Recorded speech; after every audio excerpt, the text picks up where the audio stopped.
How would you advise, say, a group of middle-aged friends to support one another in having more meaningful lives or creating meaning? What can people do in a small cohort?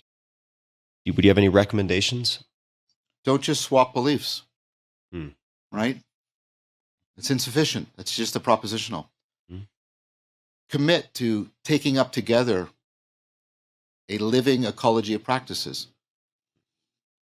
Commit to doing that together and bring that opponent processing into the non-propositional aspects of your cognition, into the extended aspects of your cognition. Learn how to do some of these practices I've been talking about. Take them up together and take up ones that involve you practicing together. Because, I mean, a big part of what the church and the temple and the mosque did was exactly that. They provided a home, a tradition, in which ecologies of practices were properly homed and supported so that people could come together and not just communicate, but commune together by sharing participation. I'm emphasizing all these words because of all the ways we've talked about them, right? In shared ecologies of practices that they mutually conform to and transform themselves to, and thereby mutually set up a space where they can afford each other's transformations, where you can cultivate together enhanced religio, enhanced sense of sacredness, enhanced sense of the depths within you calling to the depths of others and calling to the depths of reality.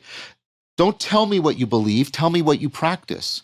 Tell me how you're practicing together and how you're acting as checks and balances and opponent processing on the creation, the creation, and the running of these ecologies of practices. And commit to it the way you commit to a friendship, right? Your friend is a complex dynamical system. An ecology of practice is a complex dynamical system. It takes time and effort and commitment and a willingness to transform and fail and learn from mistakes in order to make this work. Get into an ecology of practice.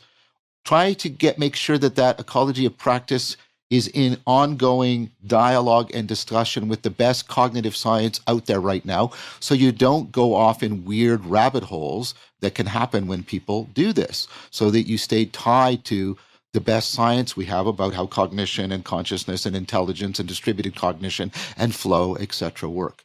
That is the single most important thing. Now, there's lots, I've offered lots. I have a full meditation course and contemplation course, cultivation of wisdom course. I have the whole After Socrates. Mm-hmm. There's lots out there. And you don't have to just pay attention to me. You can pay attention to the ecologies of practices like Rafe Kelly. Take a look at I went to Return to the Source last summer, blew me apart. Right, just an amazing ecology of practices. I've been doing a lot of participant observation and experiment in other people's ecologies of practices.